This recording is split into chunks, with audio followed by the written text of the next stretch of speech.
This channel does not promote any violent, harmful, or illegal activities. All content provided by this channel is meant for an educational purpose only. Cancer Healer Center, a new beginning. বাগুইআটিতে নজর রাখতে হবে, তার কারণ বাগুইআটিতে রহস্য মৃত্যুর খবর পাওয়া যাচ্ছে। দেশবন্ধু নগরে একটি অভিজাত আবাসনের তৃতীয় তলার ফ্ল্যাট থেকে মহিলার দেহ উদ্ধার হয়েছে। খাটের উপর পড়েছিল দেহ, গলায় আঘাতের চিহ্ন রয়েছে। গতকাল রাতে ফ্ল্যাটে পার্টি চলছিল বলে স্থানীয় সূত্রে খবর। মহিলার সঙ্গে যে পুরুষ ছিলেন তিনি ওড়িশার জগৎসিংপুরের বাসিন্দা। ওই দুইজনই ফ্ল্যাটে ছিলেন বলে স্থানীয় সূত্রে খবর। পুরুষ বন্ধুকে আটক করেছে বাগুইআটি থানার পুলিশ। আমার সহকর্মী রঞ্জিত এই মুহূর্তে আমার সঙ্গে রয়েছেন সরাসরি। রঞ্জিত, আমি জানতে চাইবো যে এখনো পর্যন্ত এই ঘটনার কোনো রকম কিনারা করা গিয়েছে? কিভাবে কি হলো? পুরুষ সঙ্গীকে আটক করেছে, তাকে জিজ্ঞাসাবাদ করে এখনো পর্যন্ত কি কি তথ্য আসছে?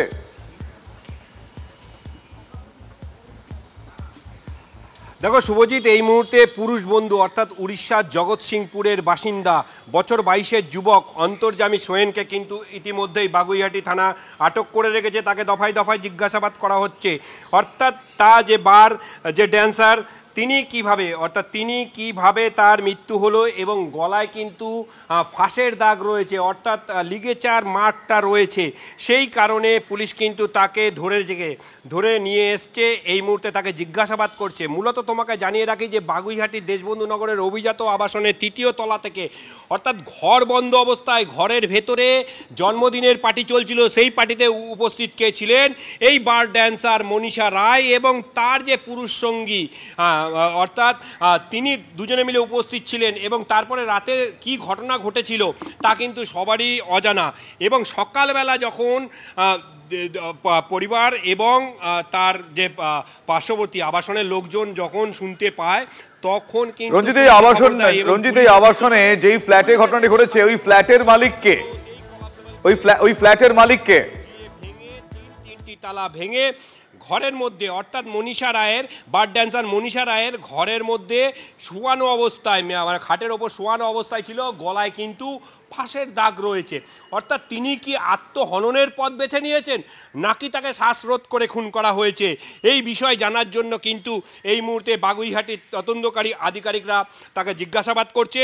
দেহটিকে ময়না তদন্তের জন্য আরজিকর হাসপাতালে পাঠানো হয়েছে। ময়না তদন্তের প্রাথমিক রিপোর্ট অর্থাৎ অটোপসি রিপোর্ট পাওয়ার পরেই বোঝা যাবে মৃত্যুর সঠিক কারণ।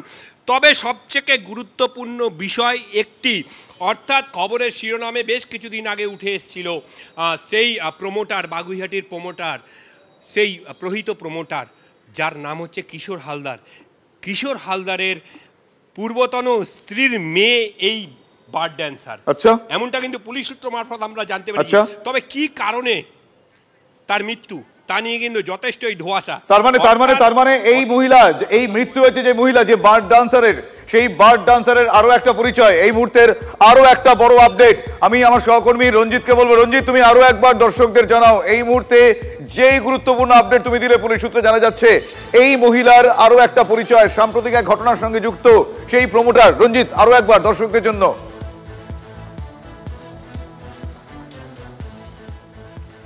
না, কোনো কারণে যোগাযোগ বিচ্ছিন্ন হয়ে গিয়েছে, রঞ্জিত, আমি আরো একবার বলবো তোমাকে দর্শকদের জন্য সেই খবর আরো একবার। এই মুহূর্তে চাঞ্চল্যকর তথ্য আমার সহকর্মী রঞ্জিত আমাদের জানিয়েছে।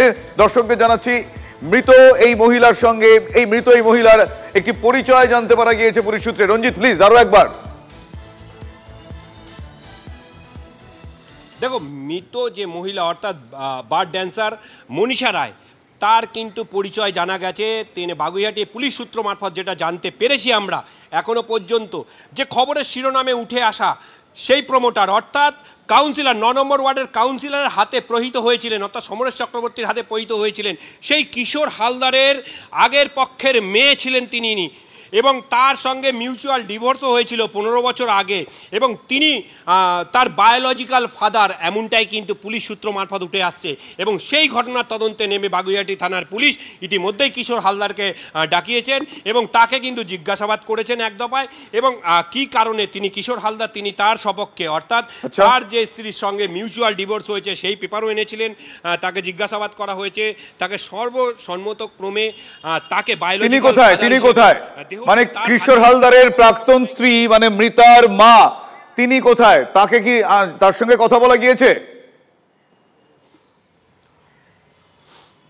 না দেখো, কিশোর হালদারের যে পূর্বতন স্ত্রী তিনি মারা যাওয়ার পরে তিনি দ্বিতীয় পক্ষে বিয়ে করেছিলেন, এমনটাই কিন্তু কিশোর হালদার আমাদের সামনে ক্যামেরার সামনে অফ দ্য রেকর্ড তিনি জানিয়েছেন।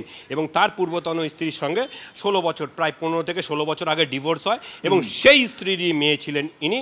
এবং সেটা এখনো পর্যন্ত কার্যত স্পষ্ট করে জানিয়েছেন বাগুইহাটির তদন্তকারী আধিকারিকরা।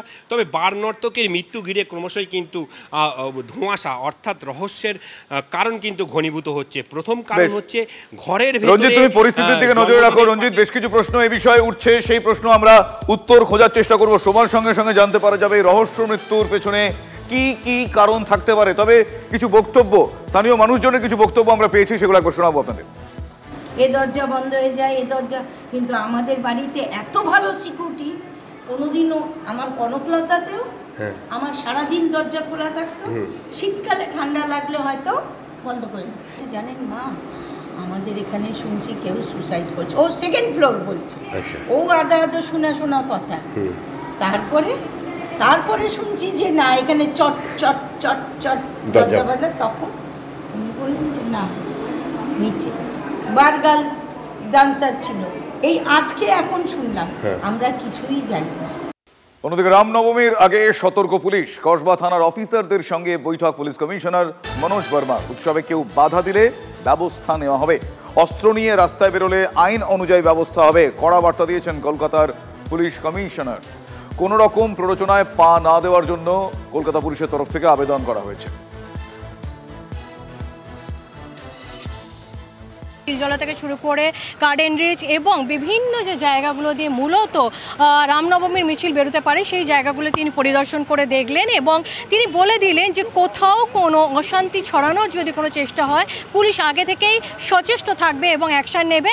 এবং সোশ্যাল মিডিয়ার উপর পার্টিকুলারলি নজর রাখা হচ্ছে, কারণ হাওড়া রুরাল এলাকার শ্যামপুর থানায় যে ধরনের একটা পোস্টার দেওয়া হয়েছিল এবং একটা প্ল্যাকার্ড তৈরি করা হয়েছিল, তার ভিত্তিতে কয়েকজনকে অ্যারেস্ট করা হয়েছে। ফলে এবারে রামনবমীতে যাতে কোনো রকম কলকাতা শহরে অশান্তি না ছড়ায় তার জন্য কলকাতা পুলিশ সদা সতর্ক থাকবে বলে পুলিশ কমিশনার মনোজ ভার্মা জানিয়ে দিয়ে গেলেন। ক্যামেরা পিকুর সাথে দীক্ষা, TV9 বাংলা, কলকাতা। আমরা সেইভাবেই সবাইকে ইনস্ট্রাকশন দিয়েছি দ্যাট ফেস্টিভ্যাল যাতে সবাই ঠিক মতন সেলিব্রেট করতে পারে, অ্যাট দ্য সেম টাইম কোনো মিসক্রিয়েন্ট বা অন্য কোনো লোক কোনো রকম কোনো সেলিব্রেশনে কোনো রকম বাধা যাতে না হয় এইরকম মানে অ্যারেঞ্জমেন্ট হচ্ছে। অ্যান্ড কেউ যদি চেষ্টা করে then law will take its own course, lawful action নেওয়া, মোর দ্যান সাফিসিয়েন্ট ফোর্স রাখবো। সবাইকে বলছি দ্যাট কেউ কোনো প্রভোকেশনে কেউ যাতে পা না দেয়। অ্যান্ড কারো যদি কোনো কিছু ইস্যু থাকে পুলিশ অ্যাভেলেবল আছে, পুলিশকে জিজ্ঞাসা করে নেবে বা পুলিশের কাছে যেতে পারে। We will address the issue, কিন্তু আইন নিজের হাতে কেউ না নেয় সেটা আমরা সবাইকে বলবো। অস্ত্র নিয়ে একদম নিষিদ্ধ, কিন্তু তারপরে কি যদি কেউ অস্ত্র নিয়ে বেরোন তাকে কি সঙ্গে সঙ্গে গ্রেফতার করা হবে? Lawful action will be taken, মানে এটা যাতে কেউ ভুল ধারণায় না থাকে দ্যাট কোনো অ্যাকশন হবে না। কেউ আইন যদি ভাগে নিশ্চয়ই লফুল অ্যাকশন নেওয়া হবে। পুরো ব্যবস্থা নেওয়া হবে বলছেন? একদম। রামনবমীতে রামরাজ্যের শপথ নিয়ে সল্টলেকে বিজেপির তরফ থেকে পোস্টার পড়েছে। সল্টলেক সিটি সেন্টার আইল্যান্ডে পোস্টার পড়েছে কয়েকটা। ফের হিন্দু ঐক্যের বার্তা নিয়ে বিজেপির বিধাননগর মণ্ডলের নামে পোস্টার পড়েছে। সেই পোস্টারের ছবি আপনাদের দেখাচ্ছি আমরা। যারা দুর্নীতি করেছে, যারা দুর্নীতিবাজ, যারা তোলাবাজ, যারা এই তোষণ তুষ্টিকরণ করেছে, যারা খাদ্য, বস্ত্র, বাসস্থান সমস্ত জায়গায় লুট করেছে, তাদের মুক্ত সেই সমস্ত ভূতদের তাড়িয়ে আমরা সেখানে রামনবমীতে আমরা সবাইকে নিয়ে এক করতে চলেছি।